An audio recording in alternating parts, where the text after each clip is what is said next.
Old stories, tales of a young man who was very shy and quiet. They say long ago there was a woman that he loved very much, but because of his shyness, he could never speak to her. They say one day he had prayed to the Creator, asking if there was a way he could capture the teaching of this woman.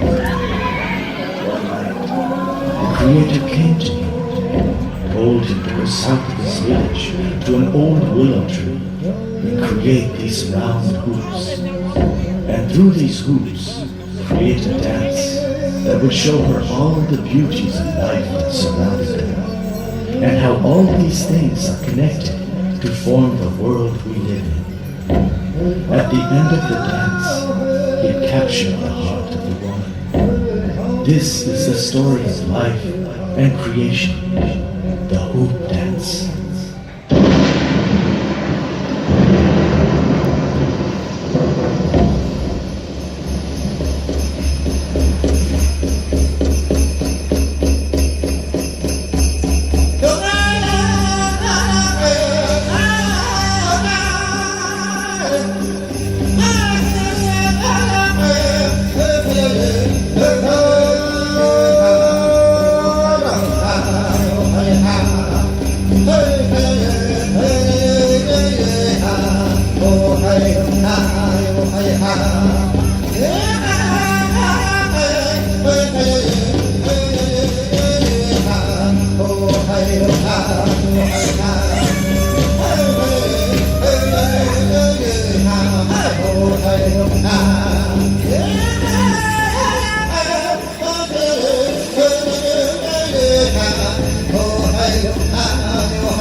Oh,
Thank you.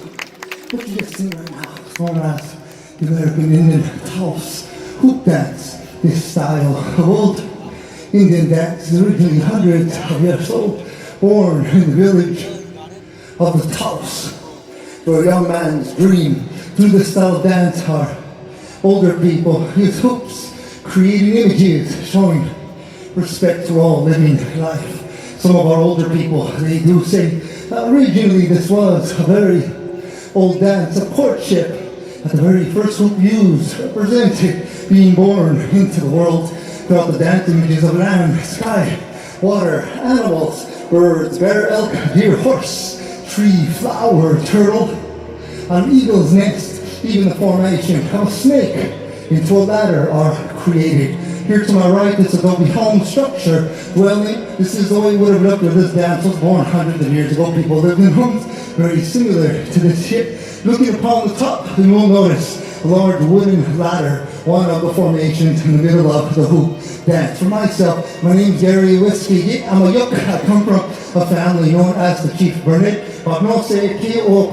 Family. Originally, my family's from the Great Lakes region of the United States, the area most of you know today as Chicago, Illinois. Eventually, my family was relocated to Kansas, one of 4 federal tribes known as the Prairie Dam Potawatomi Indian Reservation, where family tribe today reside. Back there behind you, for those of you a little interested, you will see a few photographs back there documented through the Smithsonian Museum and the Library of Congress in Washington, D.C. In those photographs are all pictures of my family, my father, grandfather, my great-grandparents, my grandmothers back home on the reservation where they lived. My grandparents, every single one of them were very well noted, documented chiefs and leaders in American history during the shaping of the United States. That's the reason why so many photographs were taken of them. Documented anthropologists were basically documenting my family's assimilation, forced assimilation into American society.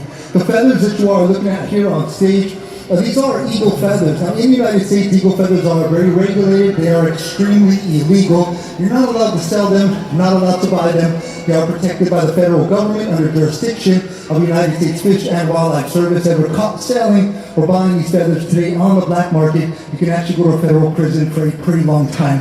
Native American people have used them for thousands of years as a form of prayer, like antennas reaching up to the heavens above. In the United States, 1962, the eagle was put on the endangered species list as American farmers were spraying pesticides. The eagles began to die, declining in numbers. There was a federal law that Native Americans were not allowed to practice certain religious ceremonies freely and could be prosecuted by federal law. Historically, there were tens of millions of North American Indians, but by 1900, at the dawn of the 20th century, documented by the United States Federal Government Army, there were actually less than 237,000 Native Americans left in the United States. After 1871, all Native Americans were officially documented as prisoners of war.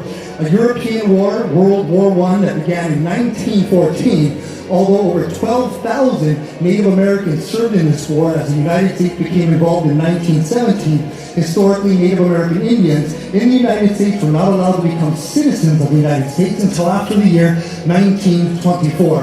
The Choctaw Code Talkers of World War I, the Dene Navajo Code Talkers of World War II, historically in the United States, Native Americans were not allowed to legally vote even if they were veterans of war in all 50 states until after the year 1965. Native Americans fought for civil and religious rights up until the year 1978. The ban on eagle feathers was finally lifted as President Jimmy Carter passed the Freedom of Religious Act only for Native Americans. Today, in order to carry these feathers legally, you must be a true-blooded tribal member documented from reservation tribal enrollment to carry them legally in the United States, First Nation Canadian, and Alaskan Natives. The feathers you're looking at, these come from a golden eagle. Again, everyone, my name is Gary Whiskey. I'm a Yuk. I'm an enrolled tribal member of the Prairie Band Potawatomi Reservation of northeastern Kansas in the United States. The population and estimation of ethnicities and cultures, the American Indian is documented as less than 2% of the United States population. My tribe, we have a little over 4,600 of us documented through the reservation. I'm one of 187 of us that own homes here in California today. If you would like to look into our family a little bit more, you can look our family up in a very small documentary under Sundance, also through National Geographic's under my family's name, Smoke That Travels. Everyone, thank you so much for being here. If you do have any questions, please feel free to ask anything you'd like. On behalf of myself and Knott's Berry Farm, please have a great, wonderful day with your families here at Knott's Berry Farm. Thank you.